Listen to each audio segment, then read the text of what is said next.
हरिओम मित्रों, एक व्यक्ति काफी दिनों से चिंतित चल रहा था, जिसके कारण वो काफी चिड़चिड़ा और तनाव में रहने लगा था। वह इस बात से परेशान था कि घर के सारे खर्चे उसे ही उठाने पड़ते हैं। पूरे परिवार की जिम्मेदारी उसी के ऊपर है। किसी न किसी रिश्तेदार का उसके यहाँ आना जाना लगा ही रहता है। इन्हीं बातों को सोचकर वो काफ़ी देर परेशान रहता था और बच्चों को डांट देता था। अपनी पत्नी से भी ज़्यादातर किसी न किसी बात पे झगड़ा करता था।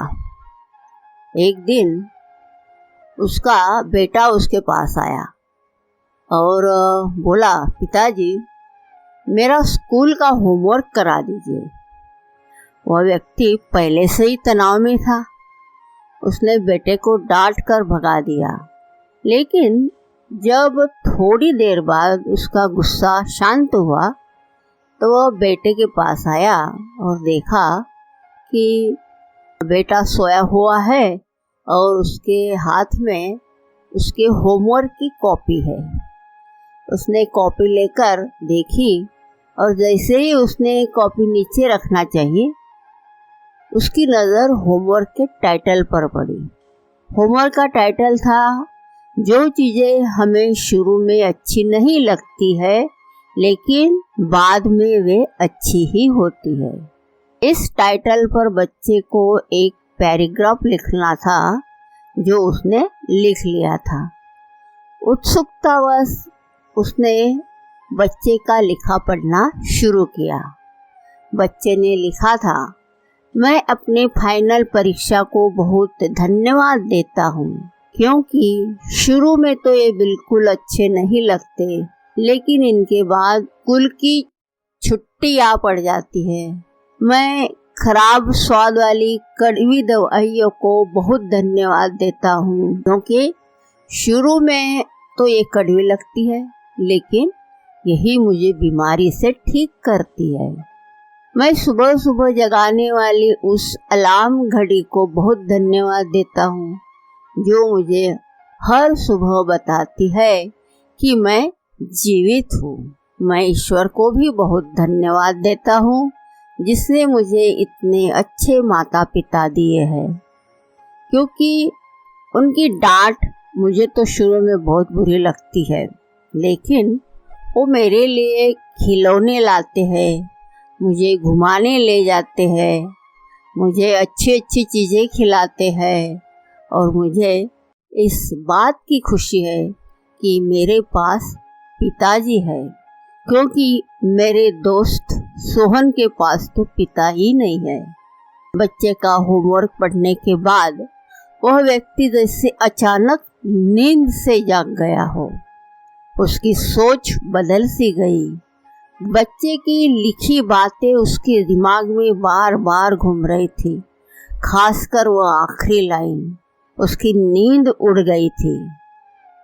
फिर वह व्यक्ति थोड़ा शांत होकर बैठा, अपनी परेशानियों के बारे में सोचना शुरू किया। मुझे घर के सारे खर्चे उठाने पड़ते हैं, इसका मतलब है कि मेरे पास घर है और ईश्वर की कृपा से मैं उन लोगों से बेहतर स्थिति में हूँ कि जिनके पास घर नहीं है। मुझे परिवार की जिम्मेदारी उठानी पड़ती है, इसका अर्थ है कि मेरा परिवार है, पत्नी है, बच्चे हैं और ईश्वर की कृपा से मैं उन लोगों से ज़्यादा खुश नसीब हूँ कि जिनके पास परिवार नहीं है, वो दुनिया में बिल्कुल अकेले हैं। मेरे यहाँ कोई न कोई रिश्तेदार मित्र आते जाते रहते हैं, इसका अर्थ है कि मेरी एक सामाजिक हैसियत है। मेरे सुख दुख में साथ देने वाले लोग हैं। हे भगवान, तेरा बहुत बहुत शुक्रिया। मुझे माफ़ करना, मैं तेरी कृपा को पहचान नहीं पाया। इसके बाद उसकी सोच एकदम से बदल गई। उसकी सारी परेशानी, चिंता एकदम जैसे खत्म हो गई और वह ईश्वर को अपने बेटे को धन्यवाद देने लगा।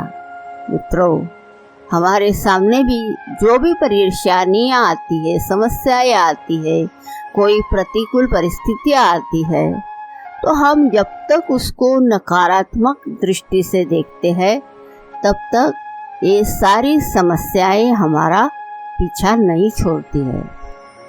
लेकिन जैसे ही हम उन्हीं चीज़ों को, उन्हीं परिस्थितियों को सकारात्मक दृष्टि से देखते हैं, हमारी सोच एकदम से बदल जाती है।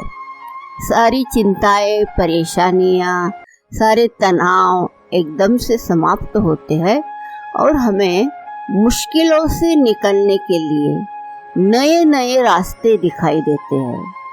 इसलिए सतत भगवान का धन्यवाद देते हैं कि जो भी परिस्थिति आती है उसमें हमारा आत्मबल कम न हो और ऐसी परिस्थितियों का सामना करने का सामर्थ्य मिले, इसलिए प्रार्थना करते हैं। हरि ओम।